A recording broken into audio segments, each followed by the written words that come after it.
Welcome, everyone, and to this episode of the Fanfiction Guru.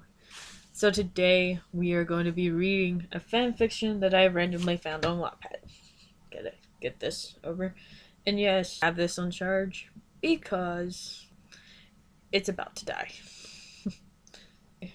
By a pack of Clords. I'm gonna be random fanfiction that I found.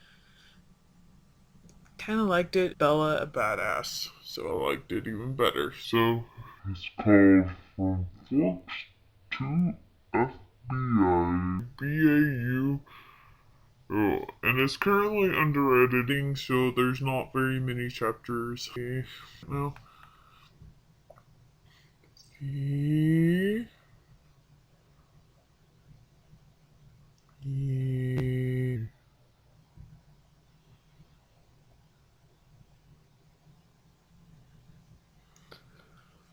I only looked at like the first little bit.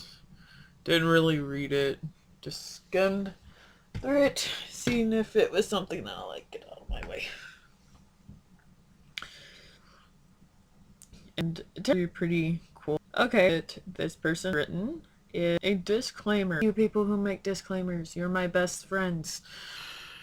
So much easier on me. It says, I do not own Twilight or Criminal Minds. I'm just borrowing I am finished. Promise not go to the rightful owners. Actually, I kind of like how they did that. See, I didn't even like none of this because I didn't really read it. I just kind of glanced at it. Okay, so is new job, new. Dude, is Bella gone badass or what? Bella's proof. Ooh, we starting out with Bella.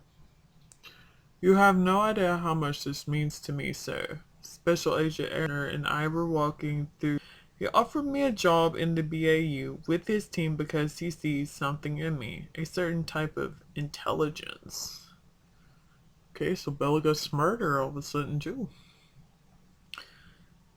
Please, Bella, call me Hotch. In this team, he smirks at me. We reach the main room, and sitting on the desk are I assume to be the team. Hotch escorts me over. Guys, this is our new recruit. They turn to face me and smiles.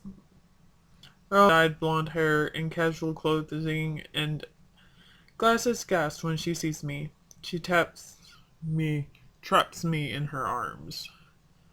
Can't read English today. OMG! She gasped again and pulls back. Oh, sorry.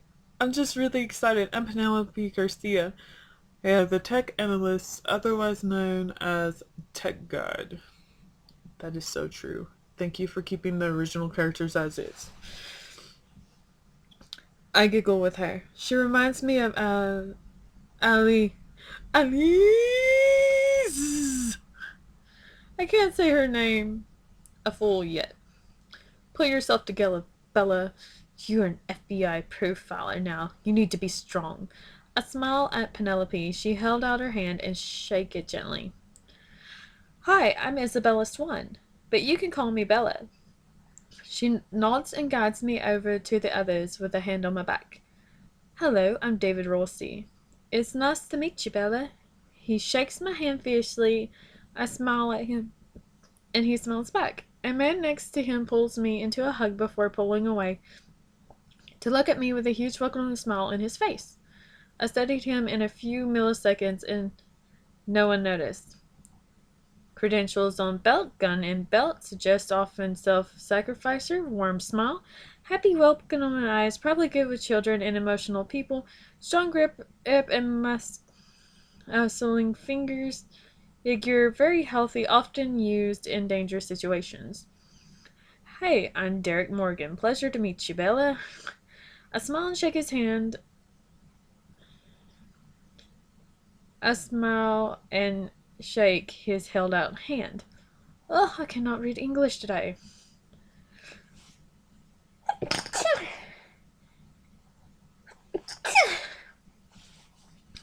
Sorry about that. I am still slightly sick, so yeah. The next person seemed quite socially awkward. The way he was dressed, I'm guessing not agent but doctor, or prefers to be referred to as such. Hi, I'm Spencer Reed. I shake his hand. Nice to meet you, Dr. Spencer Reed. The eyes widen. How did you... Derek whispered. Satchel bag, not wearing a suit, nervous stutter, suggesting a little social awkward and out of your comfort zone and hairstyle. You'd be surprised how much hairstyles can reveal about a person. Yours, you like to be organized, but not enough for OCD. And by the looks of it, your IQ has to be over 100. Around 187. Your bag is wider than you normally get in shops, meaning more than 2 books inside. I'm guessing 3 novels at least. And finally, you're not as strong as Derek Morgan in strength or grip. You may be more comfortable in less dangerous situations. We stay silent for 3.24 seconds when Reed turns to Hodge. I like her. We all laugh. He turns back to me and hairstyles. I never thought of that. I shake my head, smiling. Easy to learn. I move into a girl. She smiles at me, shakes my hand. Hi, I'm Jennifer. Cheru. Please forgive me if I butcher names. Or JJ. I smile back at her. Before I know it, I am trapped in 2 different pairs of arms. JJ's and then another pair of arms. This woman had black hair. She pulled back, smiled at me, and couldn't stop smiling. She took my hand and shook it. Hiya, I'm Emily Prentice. I watch this show a lot, but I still suck at pronouncing the names. It's nice to meet you, Bella, and I have to say, I think Reed has met his match. We laughed together and heard Rossi slap Reed on the back. Watch out, she may be taking your job if you're not careful. Reed presses his lips together and looks at the ground, deep in thought. We keep laughing at talking when Penelope interrupts. Sorry to break this up, guys, but Bella's got her first case with us. We walk to the conference room with a large TV. Hodge guides me to a chair and sits me down before sitting next to me. On my right side is Reed. Okay, so earlier today, NYPD got a call from an unknown source telling them to check out Lucian's Winter page on Facebook. They did so, and this picture was spotted. She pressed a button on her remote showing a picture of a young girl in her 17s with her throat slit on the TV. She looked after herself quite well underneath all that blood. This is Lucian Winter. She is in her late 17s. She was killed on her birthday just as it struck midnight. She was quite popular, over 1 million followers on Instagram. Dear God, this chick is better than I am. Okay, what did the killer use to murder her then? JJ looking at everyone. Knife, Dirk suggested. I shook my head. Can't be. If you look at the cut, the edges of her skin is jagged. A knife would have left a clean straight cut. Also in the wounds are tiny pieces of glass. You can't see them, but you can vaguely see the flash of the camera reflecting off them. She had to have been killed by a glass shard, probably from a mirror. They all smiled at me, knowing I was doing a great job. Penelope pressed another button, her remote, showing a picture of Lucian's room. There was a large smashed mirror, just as I thought. Why would they use the mirror and not their own weapon? Reed looked at me, sending me a question on my direction. Less evidence. If you use your own brought weapon, it can reveal more about the killer. So they used what they can find. Also, the mirror could be a statement. Lucian is quite looked after under the blood, and the mirror was used as a murder weapon. Most likely, unsub. Is that what you call it? They nodded at me in fascination. Okay, our unsub is a male. They have more power to break the mirror than women tend to. And women tend not to slit throats, as it is quite grotesque to watch the victim die that way. Even if someone wants revenge, human instincts wouldn't allow it. However, if the Elmsov is female, she may have used something to break the mirror, like a hammer. She can't do it by hand unless there was a struggle. I don't see any signs on the picture. Hodge nodded. I can't believe I actually did it. That. Go Bella. It's a good solid 1 hour, 30-minute ride to New York. Get on that jet, people, and be careful. I picked up the photo of evidence in front of me and followed the others to the jet outside. I sit down on the table at the back of the jet. I quickly looked through the evidence before her looking out the window. Flashback, flashback. Okay, yeah, flashback. Smack at the sacred flowers for a flashback. Don't question me. Don't question me. I'm having fun. I don't want you, Bella. Those words forever broke my heart. You seriously think I would fall for such a pathetic human like you? Come on, get a life, Bella. Do us all a favor and go jump off a cliff or something. I managed to sneak a quick look. His eyes, fear, sadness, pain, regret, remorse. It was clear he didn't want to do this. But then, he was gone, before I could even open my mouth. I wondered and wondered in his direction before collapsing on the ground in total tears. Flashback, yay.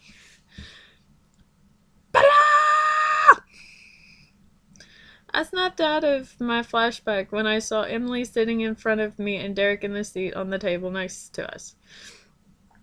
I realized I was biting my lips unconsciously, trying to hold back the tears I knew were coming. I fought a short battle against the traitor tears for about 1.45 seconds before I won. Yeah? I smiled at them. They both had worried looks on their faces. What happened? You obviously have a story. So how did you get here? Derek asked me, leaning forward so his forearm... The hell was that? Were resting on his knees. Emily crossed her arms over the table. I sighed and turned to who I could see both Emily and Derek. I'm not sure you want to hear about my story. It's nothing but a boy and his stupid jerk-faced family. Thank you. Vampire Diaries are better for some reason. Okay, there was a more, but I couldn't say it all. Bill listened intriguedly, urging me to go on. I took a deep breath. Not long ago, I met this boy, Edward. He was a god. What the hell? He was a sparkling fairy princess. Definitely not a god. And I'm not kidding. We started talking and he introduced me to his family. Alice, the overly hyper pixie shopaholic psycho sister. Rosalie, the hate you because you exist kind of supermodel looking girl. Emmett, the big brother. Absolutely terrifying but a soft teddy bear inside. Jasper, complicated person, and we never really talked. Almost in pain all of the time and could change their mood by being in the room. Carlisle, the man who loved his job more than anything. That stupid doctor would do anything for me, and I'd somehow end up seeing him every day as he was giving me a brace cast or stitches or for something. Esme, the woman who loved you like her own. She never gets angry with you. She understands everything and was an amazing person.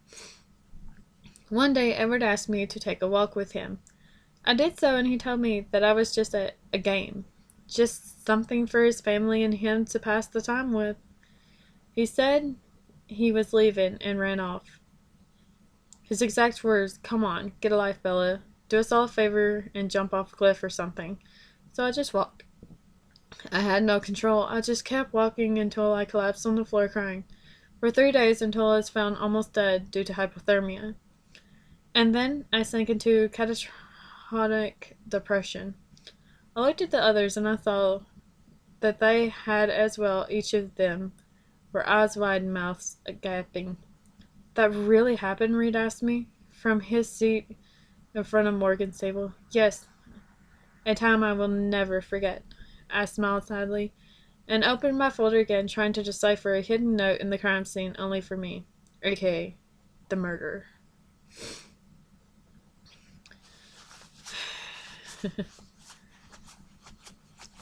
Okay, so guys, as much as this is turning out good, to ensure you guys come back, please, if you want to know what happens in Chapter 2, it's my job, come back and watch some more of these videos. Also, hit the like button, subscribe button, and the little bell icon. If you hit all notifications, you will be notified every time that I upload on this channel.